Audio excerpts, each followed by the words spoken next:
nowhere but literally on the buoy.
Probably should go eat there. Really good day, even meals or dolphin. What about this fish market restaurant? And it's absolutely one of the better seafood restaurants we have downtown. If you are looking for San Diego seafood, I highly recommend the fish market. They actually have two dining options.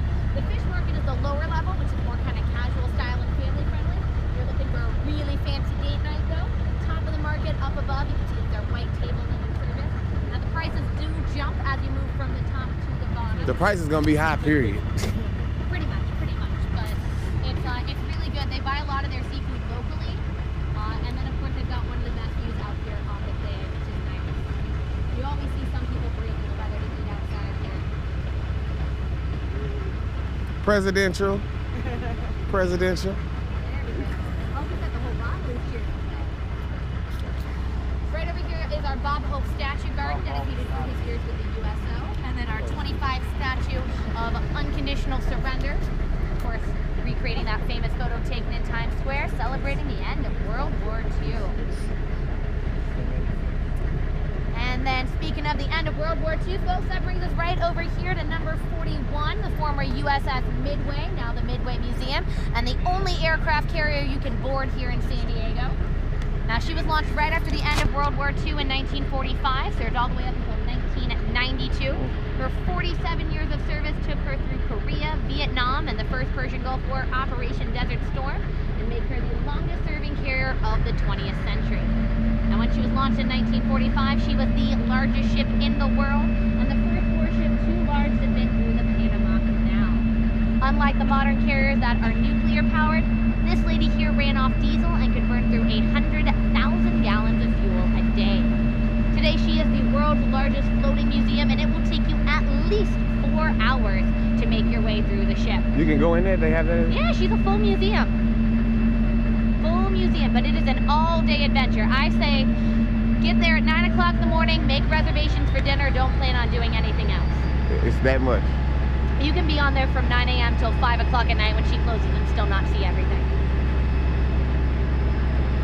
Most people conk out around 4 hours, but if you want to do longer, you can. There's more to see. You can actually go inside a lot of the aircraft on her upper deck too. And these are the cruise ships. It's pretty unique to see 3 of them out here in our bay. You don't see that too often? Not 3. Three's unusual. 3 is unusual. And this one's actually not a cruise ship right here. The one tied up at Broadway here, this is the World Odyssey. She's a semester at sea ship. So Semester at Sea started operating back in 1963. This ship was built in 1998. She carries about 600 undergraduate students from over 300 colleges and universities around the world out for a full semester. There are 9 classrooms on board so that they keep up with their studies while visiting exotic locations. They're known for they're doing their around the world tours where they visit the US, the UK, as well as lots of Asian countries like Japan, China, Vietnam, India, Ghana, and even South Africa, in addition to several others. The Regatta right here is operated by Oceanic Cruise Line. She was also built in 1998, but just underwent a multi-million-dollar restoration in 2014. She is going to be getting underway tomorrow and making her way to Miami. A room on board that ship starts at $5,000 a person. In comparison, It must be nice on the inside. oh yeah, it's like I said, they just remodeled the ship. So, and they also have a very low staff ratio. It's a 1.7 guests per 1 staff member on board, so very low. Right over here we've got the Veendam, which is operated by Holland America Cruise Line. This ship is 719 feet long. She can carry about just over 1,300 passengers on board and about 600 crew members. She is going to be doing a 14-day trip through the Panama Canal. She's going to be getting underway later today, I believe, probably at 5 a.m. You can see them doing their lifeboat drill right now. And she's going to be headed on down to Tampa. I think on the airplane you was telling us about Yup. how low it gets. Uh-huh. Oh, that's low. Well, that runway is Oh, right no, there. hold up. Hold up. I see what you're talking about, the warning. Yeah. I would need warning Yeah, down there. I would need a little warning. That's ridiculous. That is way too low. So when you're landing, it look like you're about to land in the water. You don't see the airport. You never see the airport until you're in it. You don't see it until you're in it. It look like you're about to land just on straight street. Yeah. You see the street, you see the buildings. You're like, I know the airport's around here somewhere, but you don't see it until you're in it. So right now, Captain Scott's slowing our boat down because we're going to come by our museum here. We're going to do a little inlet, give you guys a perspective on our historic collection. First ship we're going to be coming alongside is the star of our museum, the Star of India. She is the world's oldest active sailing merchant ship. She's 152 years old and has been around the world 21 times. She launched in the Isle of Man on November 14th, 1863, which put her in the water 5 days before Lincoln gave the Gettysburg Address. Now, she did her 21 trips carrying emigrants from London to Australia and New Zealand, and actually settled 1/4 of New Zealand's European population. When you go on board, you're not going to see any engines on the ship. We've always operated her under the power of sail. No engines, never had them, never will. We still take her out into the open ocean. We took her out in 2017. We're doing a major redecking effort on her starting in January, and we're going to have her ready to sail again in 2017. Next to her is the HMS Surprise, a replica of an 18th century British frigate ship. She was featured in the films Master and Commander and Pirates of the Caribbean 4. She's not a movie prop though. She was actually the largest sail training vessel in North America for the first 30 years. She's been through the Panama Canal herself, as well as across the Atlantic. And Groton actually used to hunt the Midway off the coast of Korea during the Cold War. The little brown ship that you see is the San Salvador. It's our recreation of Juan Cabrillo's flagship. Cabrillo was the first European to set foot here on the west coast of what eventually became the U.S.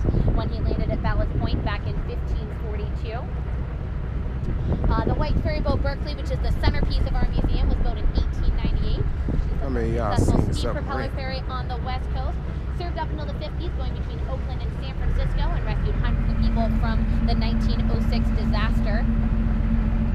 right here we're going past the Hawaiian Chieftain, which was built in 1988 in Hawaii. She's basing her design off colonial passenger and coastal packet ships. Like the Lady Washington, she's visiting us from Aberdeen, and unfortunately is going to be sailing away soon. Now the pilot boat that you guys have been riding around on today is actually over 101